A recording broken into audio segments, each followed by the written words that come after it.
Hi, I'm Ashley, and this is the corner of the internet where I talk about my knitting and spinning. I live in a studio apartment with my boyfriend Angel and our two dogs, Yaku and Chango. It just so happens that all of my WIPs are in a place where I want to move to a different section of the garment. So I figured I'd take you guys along with me as I shift things around for each of my WIPs so that I can continue with them. Before I get into it, I do want to mention my most recent finished object, which is the September sweater by Petite Knit. The September sweater by Petite Knit is worked from the top down in brioche stitch. I decided to knit mine holding 2 strands of knitted in yarn together along with a lace alpaca one by Easier in the color gingerbread. This is an oversized sweater, and since I used unspun yarn, it is incredibly light but warm at the same time.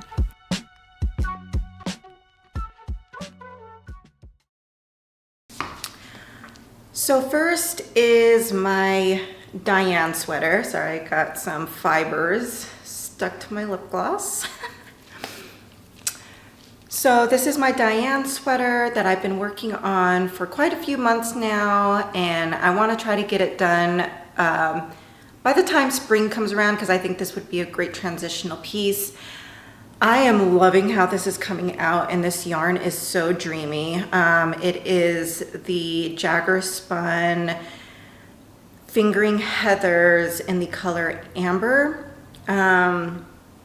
This is a company that is going out of business, so unfortunately I don't know how much more of this yarn will be available, so you can go ahead and go online and see if you can get your hands on it before they don't exist anymore. But since this is a top-down raglan, I did quite a bit of the body already, but I wanted to stop and I want to move along and finish the sleeves before I figure out how long I want the body to be. The reason for this is that when you add the sleeves, or if it's a construction that you add the collar on later, it can shift the garment up, and so the length of the body of the garment might not end up in the place where you want to if you finish the body part first and move on to the other sections of the garment. So I want to move along and do the arms before I finish off the body. I'm potentially wanting this to be a cropped sweater since it doesn't have very much positive ease, which I actually love. So if I were to make it somewhat cropped, I think that'd be really cute. But before I do that, I want to get these sleeves done.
All right, next is my vest number 2 by My Favorite Things Knitwear that I'm knitting with my own hand spun BFL yarn, which I'm holding together with a strand of soft silk mohair by Knitting for Olive in the color Dusty Moose. So the reason why I'm wanting to move on to a different section of this garment construction is because I don't know how much of my hand spun I really have to get this completed.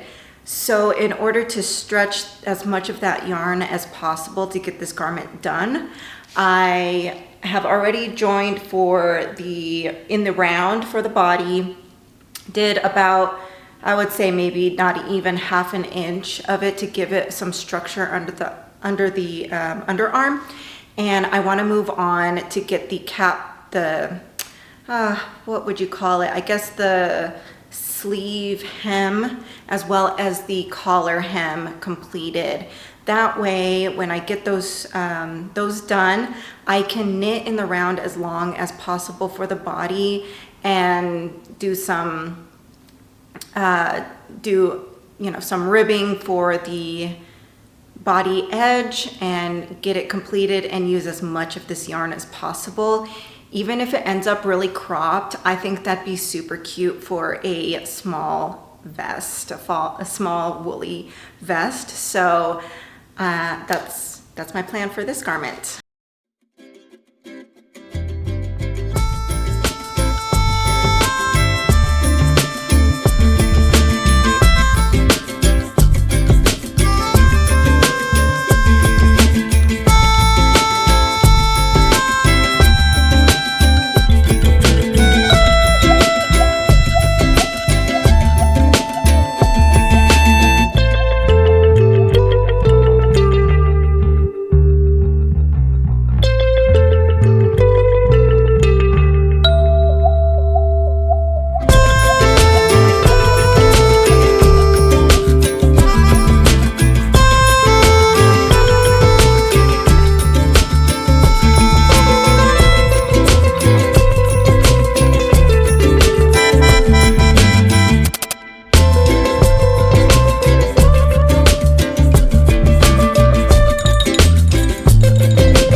Finally is my waffle loop sweater by Other Loops.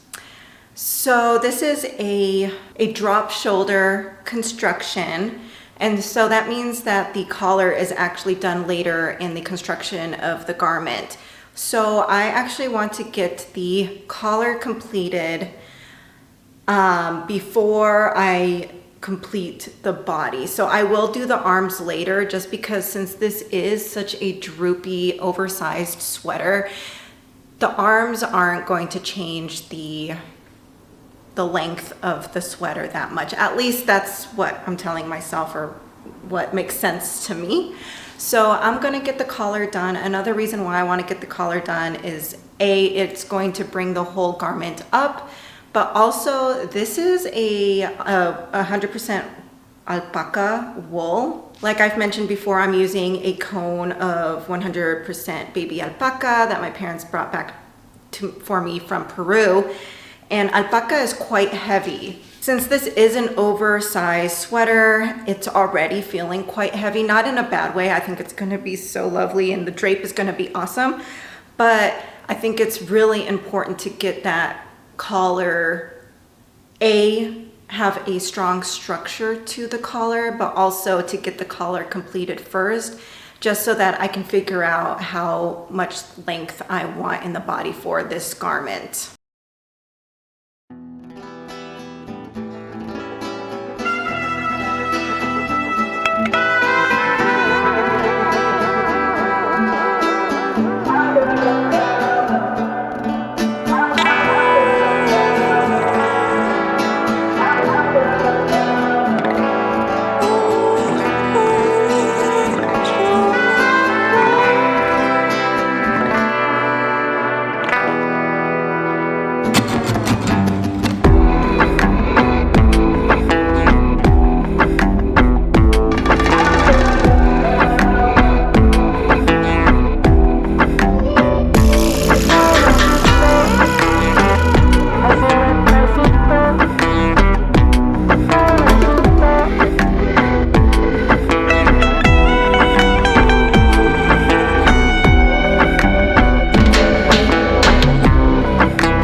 So that's what I have for you guys today. I am looking forward to continuing on working on my WIPS and getting them completed.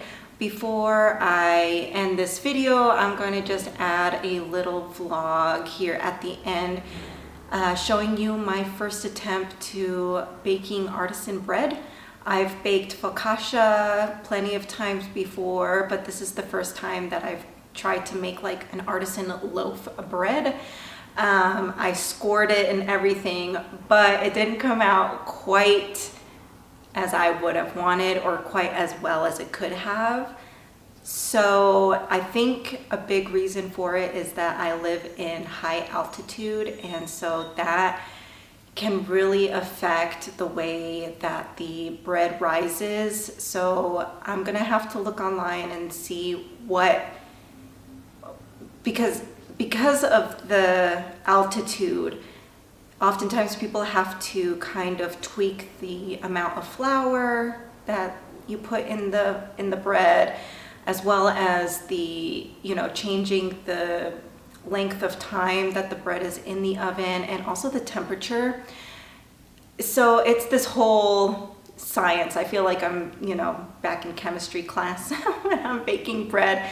But I figured I'd just show you my whole process with that, and I'm looking forward to kind of perfecting my bread baking skills, so I'll take you guys along with that.